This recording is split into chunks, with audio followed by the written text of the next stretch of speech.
A mysterious figure is climbing the Himalayas while we learn that Edward Cole died in May on a Sunday afternoon. But during his last days on Earth he lived more than most people manage to wring out of a lifetime. This is how it all started. Carter Chambers is a mechanic working at an auto repair shop where his co-worker is always testing his vast knowledge of almost every topic known to a man. Carter loves this game, but his mood suddenly drops when he receives a phone call with very bad news. Meanwhile, millionaire businessman Edward Perriman Cole is trying to get his lawyer to drink Kopi Luwak, one of the most expensive coffees in the world, in the middle of a hearing. The chairman tell them to cut it off and make their offer. Cole's company wants to privatize this hospital because it is rather incompetent. And when they're accused of overpopulation, Edward explains he runs hospitals and not spas. It is 2 patients per room, no exception. He decides a speech is in order to change their minds, but when he begins speaking he coughs blood. Sometime later, personal assistant Thomas takes flowers and a special coffee machine to the hospital room Edward will be sharing with Carter.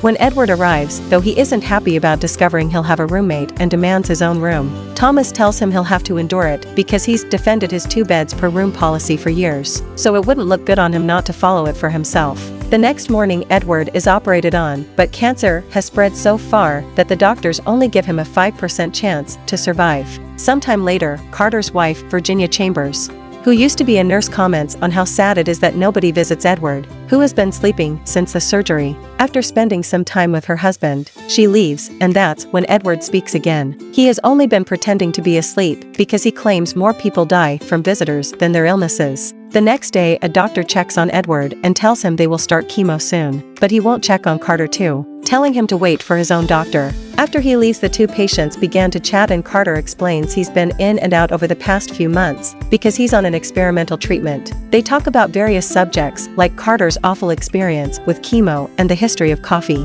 which marks the beginning of their friendship. Later at night, Thomas brings Edward fine food from an expensive restaurant, and he happily eats it while ignoring Carter's warning against doing so on the same day he started chemo.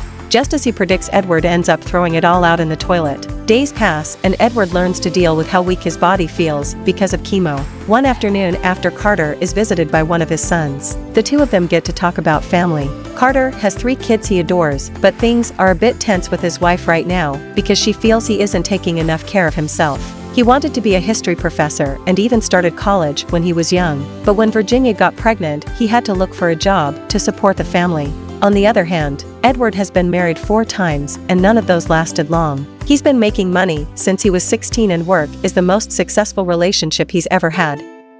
Days continue to pass and both men support each other while going through the side effects of chemo.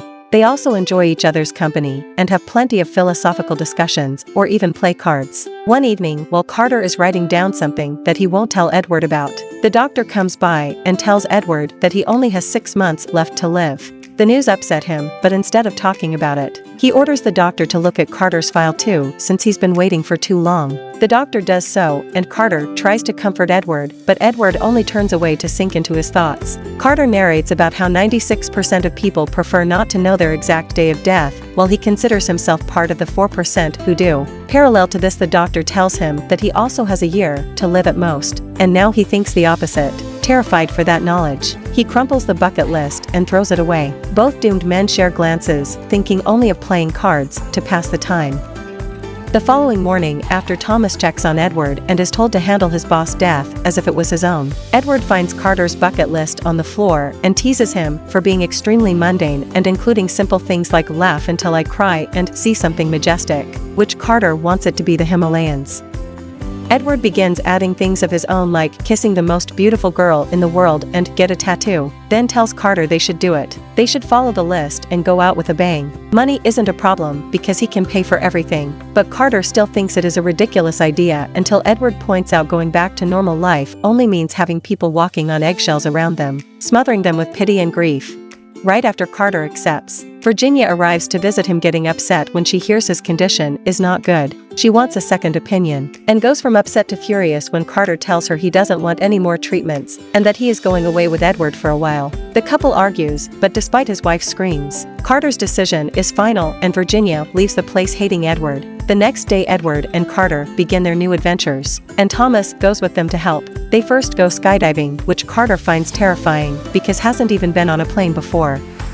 Next, they go to a tattoo parlor, but only Edward gets one. Carter is worried about what his wife would say and confesses he has never been with another woman. Edward thinks they should add that to the list, but Carter refuses. Next, Carter gets his dream of driving a vintage Shelby Mustang. Edward chooses a Dodge Challenger for himself, but Carter destroys him when they race on the California Speedway. Then they take Edward's plane to fly over the North Pole. After he gets busy with the flight attendant, he and Carter begin discussing the existence of God. Carter is a believer, but Edward isn't because he cannot understand faith. Their next stop is France, where they dine at the very exclusive Chevre d'Or Hotel, housed in a medieval castle. Edward used to come here all the time with a special lady, and when he accidentally says that aloud, he finally admits he has a daughter, Emily, who he hasn't seen in years. Carter decides to add talking to her to the bucket list, but this makes Edward angry because he thinks it's a terrible idea. Suddenly, however, Carter runs out of the room and Edward follows him, ready to apologize for his outburst, only to find out Carter in front of a mirror with blood on his shirt. It turns out his catheter came loose, but he fixes it himself and refuses to go to the hospital, so they return to their hotel room. While Carter takes a bath, Edward gets a call from Virginia, who demands to have her husband back. She used to work as a nurse, so she is ready for his eventual death, but she doesn't want to lose him while he is still alive. Feeling guilty, especially after the catheter incident, Edward goes to talk to Carter and tells him they should stop doing this. Carter immediately guesses his friend talked to Virginia and promises he isn't doing this because Carter pressured him into it. There's been a hole in his life since his last kid left home, and now he's getting to live again.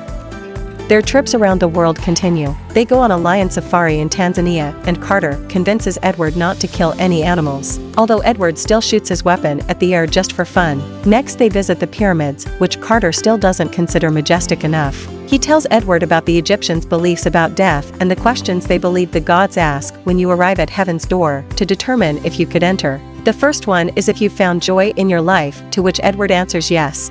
The second question is if your life has brought joy to others, which Edward isn't unsure about. So he decides to tell the story of how he lost contact with Emily. After the divorce, she went to live with her mother, so they would only see each other during the holidays or talk on the phone.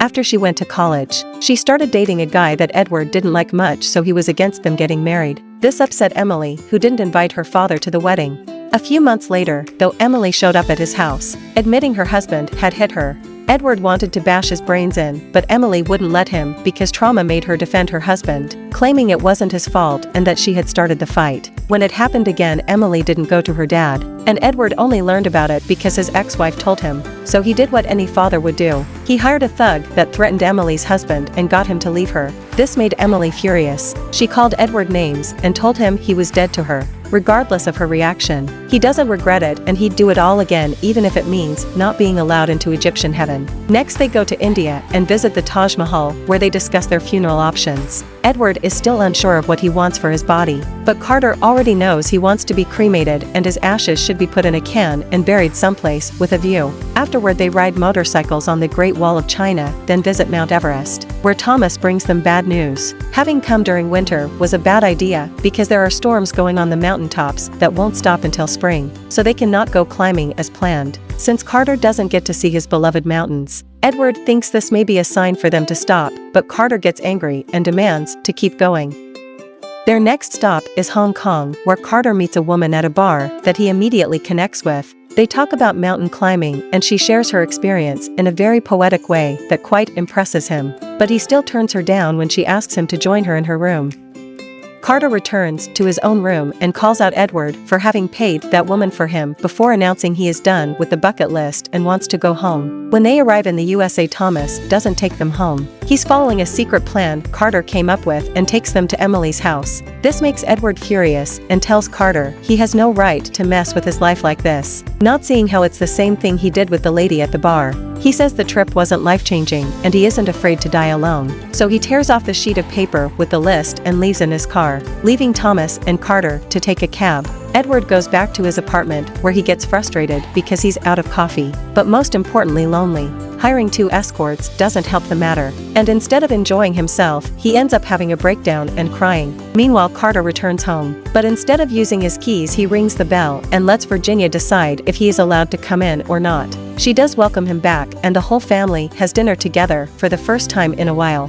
After their meal is over, Carter and Virginia dance together before retiring to their room so they can be together after a long time of not doing so. However, while Virginia is in the bathroom putting on something nicer for the night, Carter collapses and is rushed to the hospital. The following morning, Edward is at one of his many business meetings, barely paying any attention, when Thomas comes to tell him about a very important call from the hospital. Edward doesn't hesitate to leave his job for the day and visit Carter, who is still asleep. The doctor tells him cancer has spread to Carter's brain and the odds are terribly bad before Edward talks to Virginia, who gives him a letter Carter wrote for him. At that moment, Carter wakes up and the two friends exchange some banter as if their fight had never happened. Some hours later, while Carter is waiting to be taken to surgery, he gives Edward an article that explains why Kopi Luwak is so special. The beans are fed to and defecated by a jungle cat before being harvested. This makes them laugh so hard they cry. So Carter crosses that item off the list, which he had picked up from the street and put back together with tape. Then he gives the list to Edward, asking him to please finish it for him. While Carter is sent to surgery, Edward reads the letter, where Carter apologizes for what he did, but also admits he would do it all again. He also thanks him for the trip that made him a new man and asks him to find joy in his life.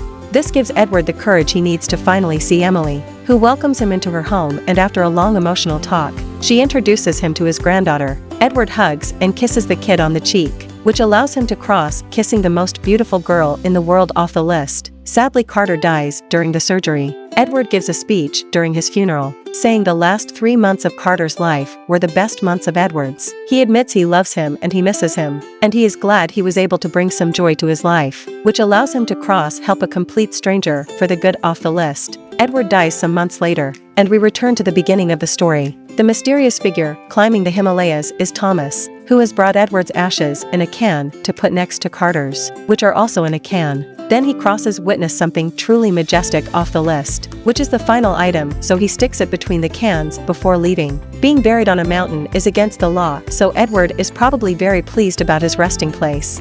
We don't know how long our lives will last, but we can try to make the best of our lives. Edward and Carter in their final days used their brave hearts and optimism to pursue their unfulfilled desires. Above all, they happily accepted death because they lived a meaningful life. The movie ends here. Goodbye and see you again.